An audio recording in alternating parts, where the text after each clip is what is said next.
ready for this. Hello friends, hope you've had a good week and that you're getting through this period as best you can.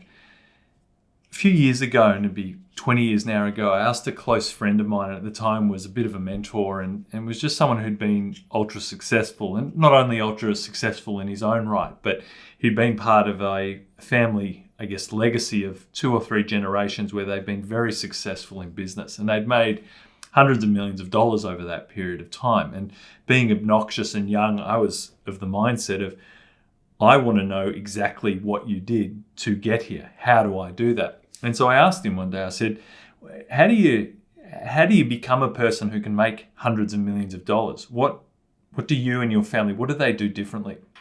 And we had this long conversation about the fundamentals, communication. And one of the interesting things I took out of that conversation was, he said, when you do a project or a business, or when you start to get entrepreneurial with things you do, you have to always get to a point where it feels a little bit overwhelming.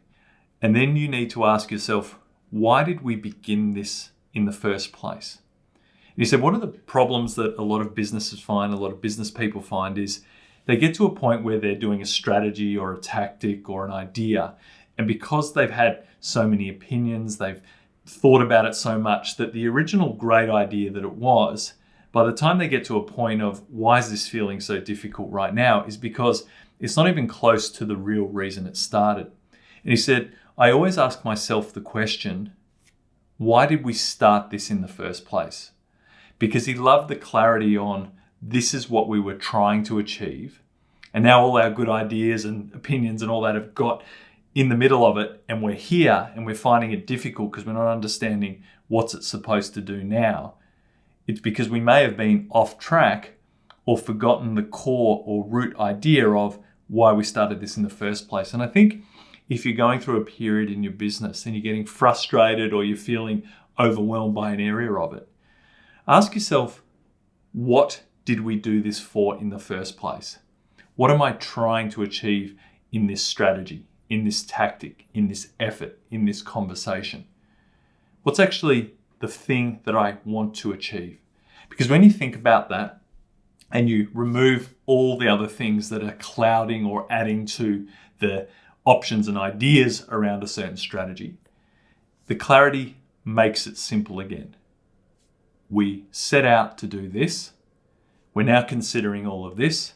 So let's ask the simple question is, out of all of this that's happening, what is the thing that takes us closer to what we originally set out to do? And if you can find ways to simplify your thinking when there's so much on your plate, you're going to find the journey of building your business a lot easier. But also it's going to give you some amazing skills as a leader, because when everyone's in a state of flux, when everyone's considering lots of different things, you'll be able to bring that level of clarity by simply bringing everyone back to, what did we set out to originally do? And will this decision get us closer to that or take us further away? And if you can keep people on the path of progressing towards their goal and something that will create momentum in the business, you're going to be a hell of a lot better off, and you're going to be able to lead people a lot better. Something to think about over the weekend. See you next week.